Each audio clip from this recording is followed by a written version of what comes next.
M के times news में आपका स्वागत है। मैं हूँ एम के आजाद।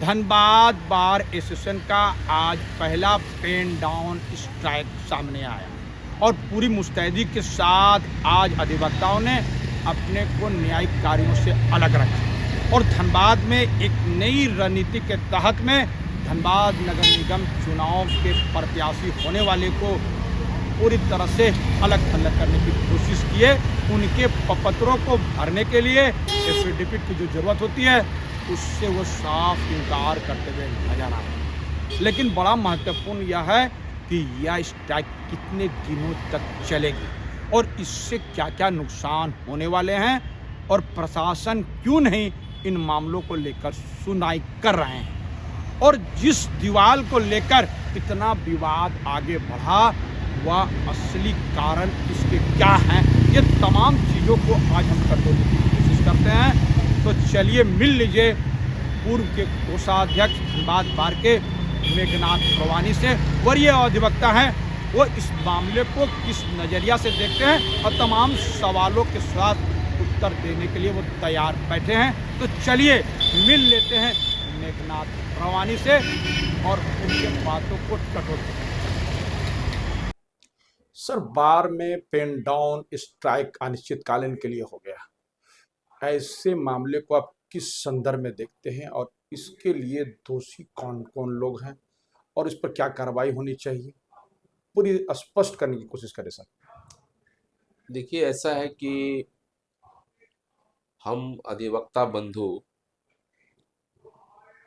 अपने जो नियत स्थान है हम लोग वहीं बैठते हैं। अब क्या है कि जहाँ तक ये जो विवाद हुआ, ये जो हम लोगों ने एसबी सिन्हा द्वार खोला था और एसबी सिन्हा द्वार के लिए उसका उद्घाटन जो है हाईकोर्ट जस्टिस आकर के उसका उद्घाटन किए थे। उसमें तमाम प्रशासनिक पदाधिकारी, डीसी, एसएसपी, हमारे बार के प्रेसिडेंट और सभी अधिवक्ता बंधु उपस्थित थे और वहाँ से हम लोगों को पीएमसीएच की तरफ जो है जाने के लिए एक रास्ता भी दे दिया गया था। लेकिन अचानक जिला प्रशासन के सहयोग से सिविल सर्जन के द्वारा रातों रात, माने चोर के जैसा, दीवार वहां पर जो है खड़ा कर दिया गया और हम लोगों का जो रास्ता को बंद कर दिया गया। इस संबंध में एक दो दिन पहले जो है जो क्राइम मीटिंग हुई, जिसमें हमारे पीडीजे साहब, प्रिंसिपल डिस्ट्रिक्ट जज, डीसी, सिविल सर्जन, एसएसपी साहब, हमारे बार के प्रेसिडेंट, जनरल सेक्रेटरी, सभी लोग मौजूद थे और उस मौजूदगी में जिला प्रशासन के द्वारा इस तरह से जो है कड़ा रुख अख्तियार किया गया और किसी भी तरह का बात जो है हमारे अध्यक्ष महासचिव के बातों को नहीं सुना गया और कोई तवज्जो नहीं दी गई और ऐसा लगा कि जैसे अधिवक्ता जो है वो इस देश के नागरिक है ही नहीं। और इस कारण से हम लोगों को लगा कि अब कोई ना कोई कड़ा रुख अख्तियार करना पड़ेगा, क्योंकि हम लोग जो है कानून को मानने वाले, कानून का पालन करने वाले और कानून के हिसाब से चलने वाले लोग हैं।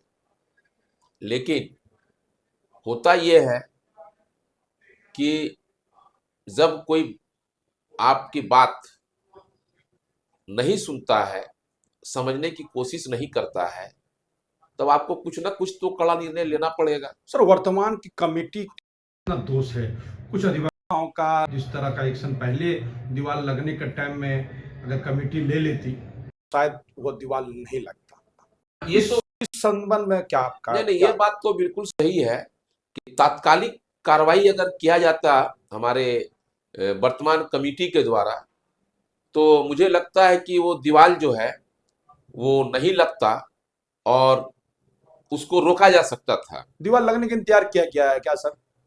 और उसके दीवार बाद लगने आंदोलन का का एक रूपरेखा तैयार दीवार किया जाएगा। लगने का इंतजार तो नहीं किया गया, लेकिन अगर जब जैसे ही लग रहा था उसकी सूचना मुझे लगता है कि जिला कमेटी को हुई थी, लेकिन उन लोगों ने तत्काल कोई एक्शन नहीं लिया। कोई एक्शन उन लोगों को लेना चाहिए था कि भाई दीवार किस तरह से लग रहा है, कैसे लग रहा है, बिना हम लोगों से बात किए अचानक आप किसी का दीवार, किसी के घर के सामने दीवार खड़ा कर दीजिएगा। चलिए चलिए, वो प्रॉपर्टी किसकी है नहीं उसका फैसला होगा, लेकिन उससे पहले जो एक जो प्रिंसिपल ऑफ नेचुरल जस्टिस है, किसी पर कोई एक्शन लेने से पहले उसको एक अपना जवाब देने का एक मौका दिया जाता है। लॉ यही कहता है। सर एक सवाल और ले लिया जाए सर। अभी नगर निगम का चुनाव का अनाउंसमेंट हो गया, धनबाद नगर निगम का नॉमिनेशन आज से चालू हो गया जी, और इस बीच में अधिवक्ताओं का पेन डाउन किस बात को संकेत देता है? क्या इससे निकाला जाए, इसका निष्कर्ष ये निकाला जाए कि आप लोकतंत्र को कायम रखने में अहम भूमिका नहीं निभा रहे हैं या आप ज्यादती कर रहे हैं? कम से कम नॉमिनेशन का जो है टाइम उसको क्रॉस करना चाहिए, तब पेन डाउन करना चाहिए। ऐसा कई पार्षद, मेयर और इस तरह का जो कैंडिडेट चुनाव लड़ने वाले लोग हैं उसका जबान सामने आ रहा है, उसकी बातें सामने आ रही है। सर आप कैसे देखते हैं? देखिए हमारा कहना है कि ये बात तो जिला प्रशासन को सोचनी चाहिए थी ना। ये बात जिला सर क्या ये प्रशासन अधिवक्तागण ने सोचेगा? क्या अधिवक्तागण अभी क्या भारत का अभिन्न हिस्सा नहीं है? नहीं, अब उससे तो यही लग रहा है कि अधिवक्ता देश के नागरिक है ही नहीं। प्रशासन की लड़ाई का खामियाजा मतलब लोकतंत्र में चुनाव लड़ने वाले लोगों को क्यों भुगतना पड़ेगा? सर क्या इसके लिए सिर्फ प्रशासन जिम्मेवार है, अधिवक्तागण का ये इसके लिए जिम्मेदार नहीं है? नहीं, अधिवक्तागण की जिम्मेवारी पूरी तरह से, लेकिन हम लोग जिम्मेवार कैसे हैं? हम लोग तो अपनी बात कर रहे हैं। हम लोग तो लोकतांत्रिक रवैया को अपनाए हुए थे। हम लोग तो लोकतांत्रिक तरीके से इसका समाधान चाह रहे थे। मैं सिर्फ एक चीज जिला प्रशासन करना चाहता हूं आपके माध्यम, पीडीजे साहब बोल रहे हैं स्पेस को खाली यहाँ आप लोग बाइक मत लगाइए। डीसी साहब कह रहे हैं एसडीओ कर दीजिए, जाइएगा उसको आप लोग देख लीजिए। सिविल सर्जन बोल रहे हैं कि मेरा जगह आप खाली कर दीजिए, और उन्होंने उस पर कार्रवाई कर दिया है। तो अगर कहेंगे कि आप लोग खाली कर दीजिए तो हम लोग कहां जाएंगे ये कौन बताएगा? हम लोग जाएंगे, हम लोग की गाड़ी कहां लगेगी? हम लोग को न्यायालय आना है कि नहीं आना? सीधा वो लोग बोल देना कि आप लोग को न्यायालय आने का जरूरत नहीं है, हम लोग सब फैसला कर लेंगे, तो हम लोग छोड़ देंगे आना।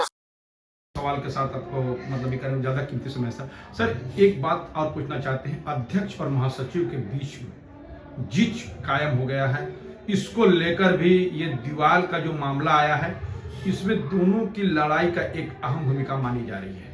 आप कैसे देखते हैं सर, कितनी सत्यता है? देखिए मेरा मानना है कि उन लोगों के बीच किसी भी तरह का मान लीजिए आपसी मनमुटाव अगर रहा भी है, तो अभी जो विषय है वो लड़ाई जो हम लोगों की है एसोसिएशन के अधिवक्ता गणों की, वो प्रशासन से है।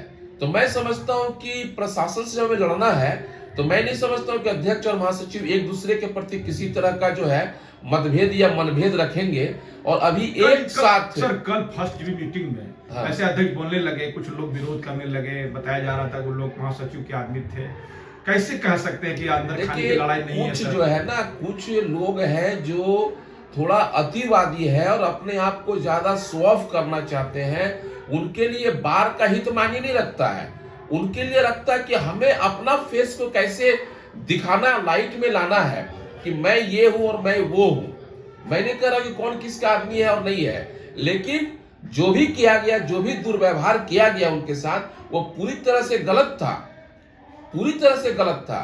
अरे जो भी अध्यक्ष महासचिव से मेरी निजी खुन्नस हो सकती है वो अलग चीज है, लेकिन जब वो अध्यक्ष हैं तो अध्यक्ष हैं, वो चुनकर आए हैं, किसी की कृपा से नहीं आए हैं। और महासचिव है तो महासचिव हैं, उनको भी लोगों ने चुना तो वहां पर है वो, उनका सम्मान होना चाहिए। मेरा किसी से कोई निजी ये रहेगा तो मैं उसको सार्वजनिक रूप से उसको बताऊंगा कि मेरा ये और वो है, बिल्कुल नहीं होना चाहिए, गलत है। और जिसने भी किया वो गलत किया है, मैं उसकी पूरी तरह से निंदा करता हूं। बहुत बहुत धन्यवाद सर। धन्यवाद। तो हमारा छोटा सा वीडियो आपको कैसा लगा अपने कमेंट जरूर कमेंट्स करें, और जिन्होंने अभी तक वीडियो को सब्सक्राइब नहीं किया उससे बिना निवेदन की सब्सक्राइब जरूर कर दें, संभव है शेयर कर दें, ज्वाइन का बटन है, आर्थिक सहयोग भी कर सकते हैं ताकि हम आपके लिए इसी तरह के वीडियो लाते रहें। तब तक के लिए मुझे विदा दीजिए।